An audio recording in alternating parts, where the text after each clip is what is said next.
Ladies and gentlemen, welcome to this e-commerce case study video. What I'm going to do in the next few minutes is hop on my computer. I'll share my screen with you and show you real-time results that we've been able to generate our e-commerce clients over the last 30 days, 60 days, 90 days, as well as year to date. Now, due to the fact that we are under an NDA, I won't be able to share with you sensitive information such as who they are or their exact website. But what's important to you is that you're able to see that we're able to generate them outstanding, consistent results throughout the whole year. And with that being said, I'm going to hop on my computer right now, share my screen with you, and show you real-time results that we've been able to generate a few of our e-commerce clients with paid ads. All right, ladies and gentlemen, so we are going to be covering a few different ad platforms in this video, and I want to just first of all just go ahead and show you results for this client. One of our clients, $1.8 million is what we generated them this year alone, which is a 251 increase from last year.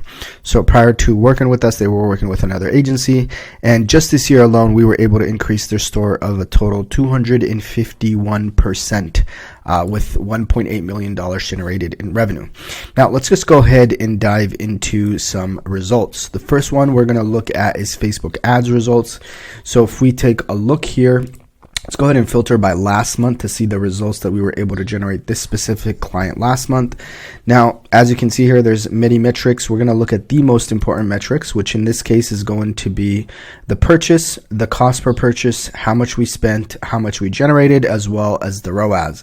So within the last month alone, number of purchases we generated was 1,966 purchases. The average cost per purchase is about $11.05. We spent just last month $22,000 in ad spend, and we generated a total of $155,000 just in the last 30 days, which comes out to about a 7.06 return on ad spend. Now let's go ahead and take a look at this quarter to give you a even more broader view of the results that we generated this quarter. So in terms of purchases, we generated 3,339 purchases. The average cost per purchase was about $11.12. We spent this quarter alone $37,000 to generate $278,000 in revenue. So again, we spent $37,000 to generate $278,000, which comes out to about a 7.51 return on ad spend.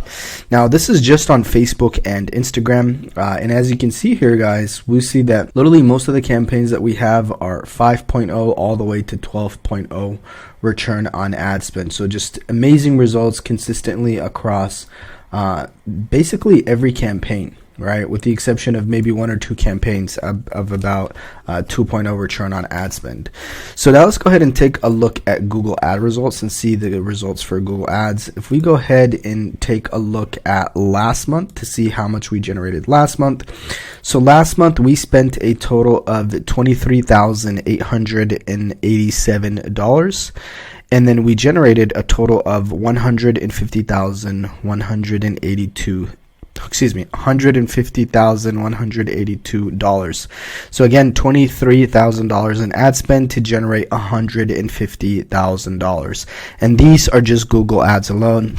I can literally go into the results from YouTube ads. I can go into the results from Google Shopping, performance backs, but I think you get the point. $23,000 spent to make $150,000. Now let's go ahead and take a look at some banner ads, because I honestly believe that not many people, not many agencies run these types of ads for their clients. And as you can see here, just from July of this year, we spent $9,825,000 to generate $67,000 in attributed revenue, which comes out to about a 7.0 return on ad spend. All of this is from native banner ads. Now, if you don't know what native banner ads, I'll go ahead and show you an example. So as you see here, this is a website called easygift.com. Now forget the website. The reason I'm showing you this is to show you these different ads that I'm being targeted with. So as you can see here, I'm being targeted with Dell Technologies. Over here, I'm being targeted with Time Doctor. Now the reason I'm being targeted with Time Doctor is because this is a software that I use for a few of my employees, right? The reason I'm targeted with Dell Technologies is because they probably know that I'm on my computer a lot and they want me to buy their computer, or I probably was on their Dell laptop. I don't know why this person is targeting me. Maybe they want me to, maybe it's a sign for me to get married. I don't know. But the point is, you see here, these are what's called native banner ads. Okay. And, nowadays with TikTok, Facebook, and YouTube, and all these different platforms, people forget about native banner ads. They were the thing back in the days, and people really think that these don't work no more. Well, guess what? Part of us getting our clients the best results is making sure that we have them achieve omnipresence, which means being everywhere and anywhere at the same time. So what we do is we run these types of native banner ads. As soon as someone visits any of our clients' site, we are basically targeting them on every site that they visit. We're targeting them on every social media channel, and we're targeting them basically everywhere they go. And one way we achieve that is by running ads on AdRoll. AdRoll, very similar to Taboola, again, is a native banner ad platform. And as you can see here, just since July, we spent $9,000 to generate over $67,000. These $67,000 all came from these types of ads that you see on the site right here. Native banner ads that show up on top of a random site, on the left, on the right, or wherever on the site. And keep in mind, this is on any site anyone visits, because what the reason we're able to target them on any site they visit is because it targets them based on cookies, right? Based on the cookies on their site. So what's cool about this is you can literally see the different sites that your ads show up in front of, and at any given point we'll have over 20 to 80,000 different sites that we run ads in front of. And again, AdRoll does this dynamically. So these are what are called native banner ads. And as you can see here, $67,000 might not seem like a lot in 7th month period, but if you only spent $10,000 to make this 67,000, which is almost 7.0 ROAS, that's great. That's $67,000 that you would have missed out on. Now let's go ahead and move forward and look at Klaviyo email marketing. So if you are not running email marketing, you're doing yourself a disservice. I want to go ahead and show you some results from email marketing. So if we go ahead and filter by the last 90 days, you'll see here exactly how much we were able to generate from email marketing for this client within the last 90 days. So the last 90 days, we were able to generate $337,000 from email marketing within the last 90 days for this client. Now, for campaigns, we generated $155,000, and then for flows, we generated $182,000, all which came out to $337,000. If you don't know the difference between campaigns and flows, with campaigns, let's say it's the end of the year sale, or it's someone's birthday, or you just want to send a one-off random campaign. That's exactly what a campaign is. It's a campaign that goes out to your whole list or to a segmented list. Now with flows, you can think of this as different actions that someone takes on your site.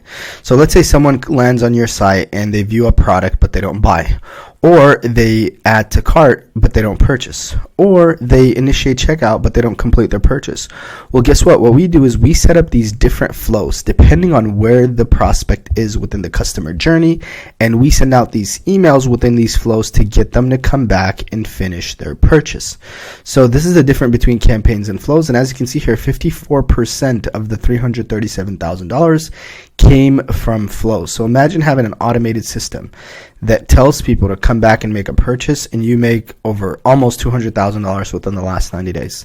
This is why email marketing is really important, because unlike these platforms that I just showed you, Google, Facebook, as well as AdRoll, maybe TikTok, YouTube, unlike these platforms where you actually have to spend money to put your brand in front of a ideal prospect, with email marketing, it's 100% free in the sense that all you have to do is send out these emails. You already have the person's email, so you're not paying for their attention. All you got to do is just send them that email, and when they open it, they can go ahead and purchase, or they can go ahead and just ignore it.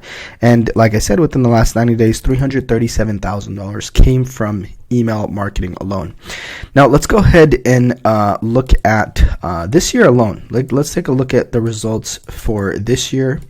To see exactly how much we generated in revenue from email marketing this year, to really drill the point home that, if you're watching this video and you're a brand owner, The whole idea of this is to literally figure out every single avenue that can generate you money within your business, okay? And email marketing is being one of those avenues or one of those mediums. If you take a look here from January 1st, 2022 to December 31st, 2022, we generated this store $694,000 in revenue from email marketing. Okay, so I'm the guy that preaches paid ads all the way, okay? Because paid ads allows you to gain market share and allows you to get, reach new audience that you've never heard of. But guess what? Once you have the email list of these individuals, it's a no-brainer not to sell to them again or try to get them to come back and complete their purchase. Because this is a case in point. If you take a look here, this year alone, $694,000 generated in the last 12 months from email marketing. Okay, 287,000 came from campaigns, and then 406,000 came from flows. So again, I could preach Facebook ads and Instagram ads and TikTok ads, YouTube ad roll as much as possible, but I also think that email marketing is really important. If you're not doing this, you're doing yourself a disservice. And with that being said, I could sit here and talk about these results for hours, but I hope you like this case study, and talk to you soon. So ladies and gentlemen, thank you for watching that case study video. Again, I can sit here and talk about this for hours, but as a business owner, I know that you are busy and I do respect your time. However, if you would like to see if we can scale your business like the case study that you just seen right now, I want to go ahead and invite you to a 30-minute discovery call where you and I will get on a call, answer any questions you may have, go over your business goals, and see if we are a good fit for each other. Now, worst case scenario is that you schedule this free 30-minute discovery call. We realize that we're not a good fit for each other. And then what you can do is take that information that you were able to extrapolate from me over the 30 or 60 minutes and go ahead and apply it however way you would like. And best case scenario is that you schedule a free 30-minute discovery call with us and we realize that we're a good fit for each other. We move forward and are able to scale your business like the case study that you just watched. And with that being said, thanks again for watching the case study video. Go ahead and click the button below, schedule a time that works best for you, and I look forward to speaking to you on your free 30-minute discovery call.